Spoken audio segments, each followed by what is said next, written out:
Good morning students. आज अपना topic है टाइप्स और काइंड्स ऑफ क्रिएटिविटी। कल अपन ने पिछले वीडियो में अध्ययन किया क्रिएटिविटी क्या होती हैं और उसकी क्या आवश्यक विशेषताएं हैं।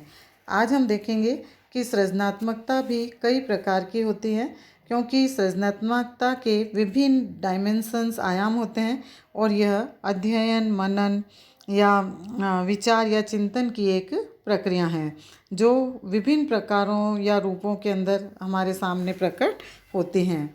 तो इसलिए सृजनात्मकता के विभिन्न प्रकार बताए जा सकते हैं, जैसे व्यक्तिगत सृजनात्मकता, इंडिविजुअल क्रिएटिविटी।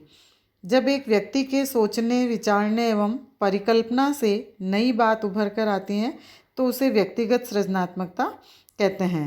यानी कि व्यक्तिगत सृजनात्मकता का अर्थ व्यक्ति विशेष की ऐसी खोज, विचारधारा, परिकल्पना एवं नवीनता से है जिसका उपयोग करने से संस्था के सामान्य उद्देश्यों की प्राप्ति होती है और नए अवसरों की खोज भी होती हैं। और इसी प्रकार से संगठनात्मक सृजनात्मकता, ऑर्गेनाइजेशनल क्रिएटिविटी। संगठनात्मक सृजनात्मकता को सामूहिक सृजनात्मकता, कलेक्टिव क्रिएटिविटी भी कहते हैं। अतः सामूहिक सृजनात्मकता का अर्थ ऐसी नई बात या खोज या नव निर्माण से हैं जो संगठन के सुचारू संचालन में सहायक होते हैं। तो जब दो या दो से अधिक व्यक्ति मिलकर नए विचार प्रस्तुत करते हैं तो उसे हम समूह सृजनात्मक योग्यता कहते हैं, या इस प्रकार की सामूहिक क्रिएटिविटी के नाम से जानते हैं।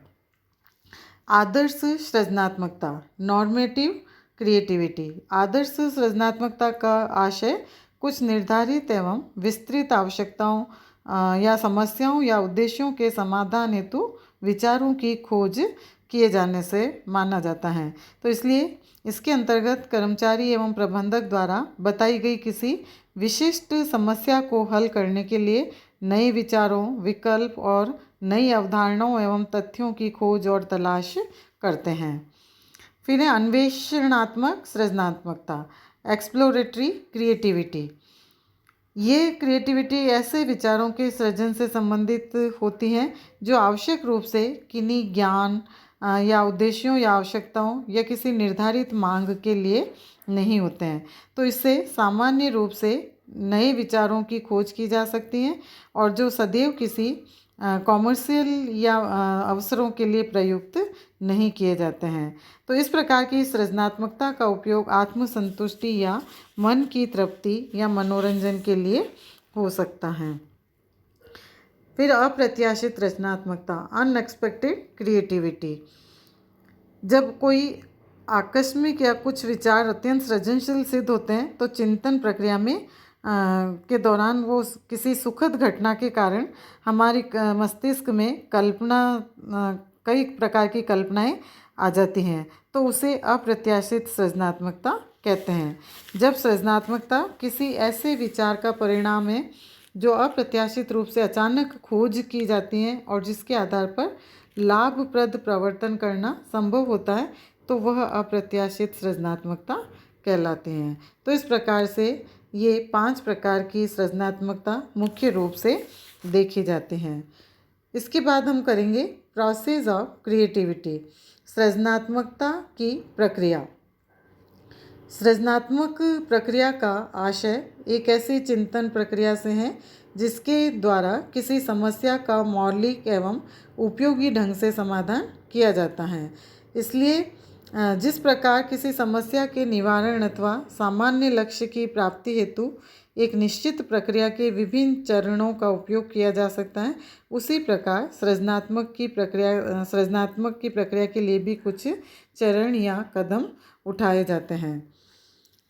जैसे विद्यमान समस्या की खोज करना, एक्सप्लोरेशन ऑफ प्रॉब्लम। सृजनात्मक प्रक्रिया में सर्वप्रथम इस चरण में जो समस्या सामने है, विद्यमान समस्या, उसकी खोज की जाती है और इसके अंतर्गत व्यक्ति अपने आप को पूर्ण समस्या के संबंध में परिचय कराता है और उसके बाद जानकारी एकत्रित करने का कार्य करता है। और इस चरण में व्यक्ति की मानसिक स्थिति चेतन यानी कॉन्शियसनेस के रूप में होती हैं। और यही नहीं बल्कि एक व्यक्ति का व्यवहार में भी इस प्रकार की स्थिति आ जाती हैं। जैसे समस्या, इसके अंदर जिन बातों का विश्लेषण किया जाता है, समस्या से संबंधित पूर्ण ज्ञान प्राप्त किया जाता है और समस्या के कारण और परिणामों को जानना और उससे संबंधित जानकारी एकत्रित की जाती हैं। सेकंड स्टेप है समस्या पर विचार विमर्श करना, प्रॉब्लम एनालिसिस।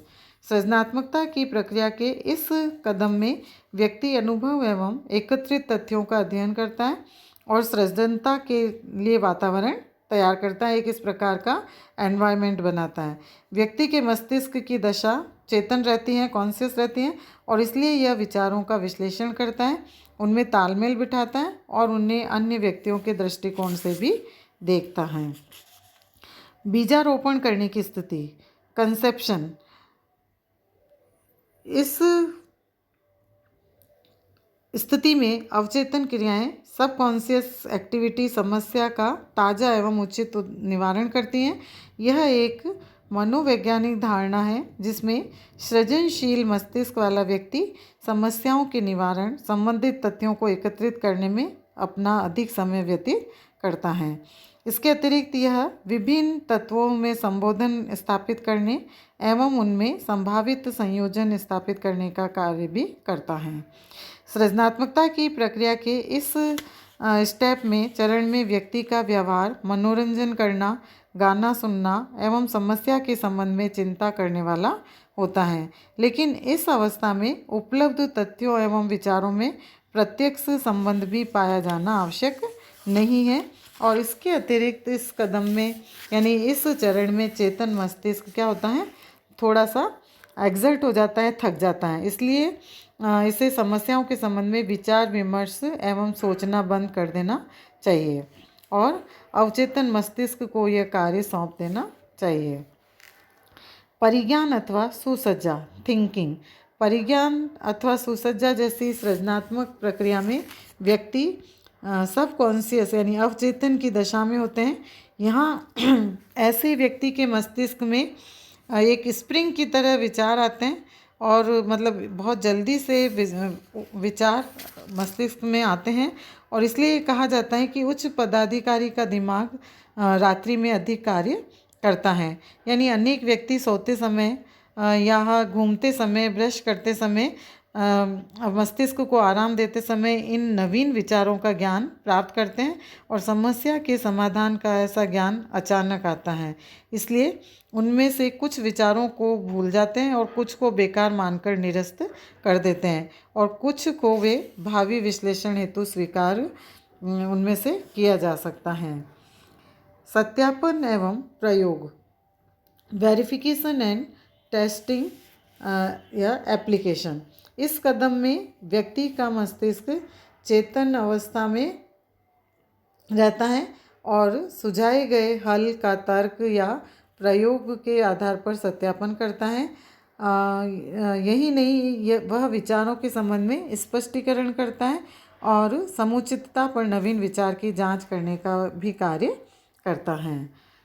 और लास्ट स्टेप है अनुकूलन, एडॉप्शन। सृजनात्मकता की प्रक्रिया के अंतिम चरण में व्यक्ति के मूल विचार सुधरे हुए होते हैं, पुनर्निर्मित अथवा चमके हुए यानी पॉलिश्ड होते हैं और व्यावहारिक उपयोग हेतु सही भी होते हैं। तो इस चरण में प्राप्त नवीन विचार उस समय तक अर्थहीन होते हैं जब तक कि इनका उपयोग करने वाले व्यक्ति उनके साथ आत्मसात न कर ले। इस अवस्था में मुख्यतः दो कार्य होते हैं, प्राप्त निष्कर्षों का दूसरे व्यक्तियों पर प्रयोग करना और समान प्रकार की समस्याओं के संदर्भ में इन निष्कर्षों की जांच करना। तो इस प्रकार से सृजनात्मकता के लिए या क्रिएटिविटी के लिए ये 6 चरणों में इसकी प्रक्रिया को पूरा किया जाता है और किसी भी उपक्रम के अंतर्गत, संगठन के अंतर्गत उद्यमियों के द्वारा इस तरह की क्रिएटिविटी को जानकर और इस प्रक्रिया को पूर्ण करता है और नए नए सृजन करता है, नए नए प्रकार के विचारों की उत्पत्ति करते हुए उनका उपयोग कर पाता है। थैंक्स।